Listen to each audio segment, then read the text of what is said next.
દોસ્તો આ દિહોર ગામ છે.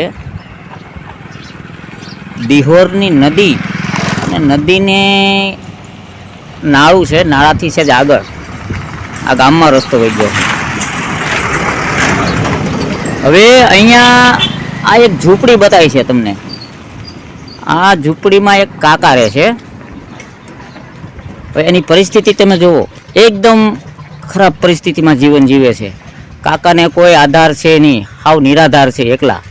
એમના ઘરના છોકરા, આ જો આ કાકાની એક નાની અમથી ઝૂંપડી છે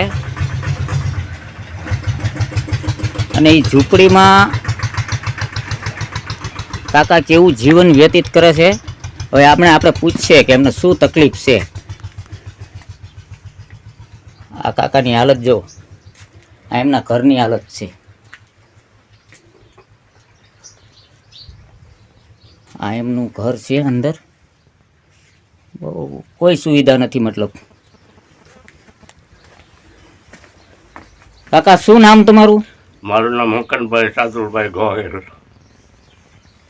એકવાર ફરી બોલો તો તમારું નામ. મકનભાઈ સાદુલભાઈ ગોહેલ. તમે કોળી, તળપદા કોળી, જ્ઞાતે તળપદા કોળી, બરોબર? તમારું ગામ? ગામ દિહોર, તળાજા તાલુકો, જિલ્લો ભાવનગર. હા હા. હવે અત્યારે તમને શેની તકલીફ થઈ છે? ડાયાબિટીસ ની છે વરદી થા. શુક્રવારે મંગળવારે દોડા કરું છું. જ્યાં મારો વારો અંતર હોઈએ જાઉં, સરકાર મને 300 રૂપિયા આપે, એમાં હું પૂરું કરું. ટિકટ ભાડાનું, ખાવા પીવાનું. અને મારે કોઈ જાતનો આધાર છે નહીં. એક દીકરી છે, એ હારે છે. ઘરના ઓફ થઈ ગયા, દીકરી ઓફ થઈ ગયો, દીકરી ઓફ થઈ ગયા. આવો પૂરો થઈ ગયો લાવારી જેવો, સમજ્યા? આ તે રાંધીને ખાવું, સમજ્યા? આ દિશા છે મારી હિસાબે. અને કાકા તમારે આવક તો કોઈ નથી, કદાચ તમારી આગળ કાંઈ પણ ખાવાનું ન હોય તો તમે કઈ રીતે ભૂખ્યા હોઈ જતા હશો ને? ભૂખ્યા ભાઈ ટિફિન લઈ આવું. કાકા તમે રોવો નહીં, ભગવાન છે ને તમારી સામું જ છે, બરોબર?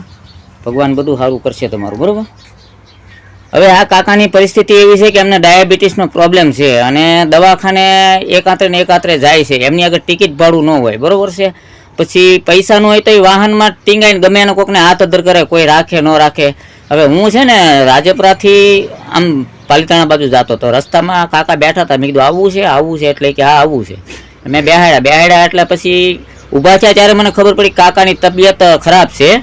પછી મેં એમને પૂછ્યું શું તકલીફ છે, તો કે મને આ દવાખાને ગયો હતો ને આ રીતે પ્રોબ્લેમ છે. પછી કાકાને મેં જ્યાં ઉતાર્યા ને મેં બહુ પરિસ્થિતિ ખરાબ જોઈ. એટલે મને વિચાર આવ્યો કે ભાઈ અત્યારે આ સોશિયલ મીડિયાનો જમાનો છે, આ કાકાની અહીંયા તો કોઈને ખબર ન પડે કાકાને શું તકલીફ છે, બરોબર છે?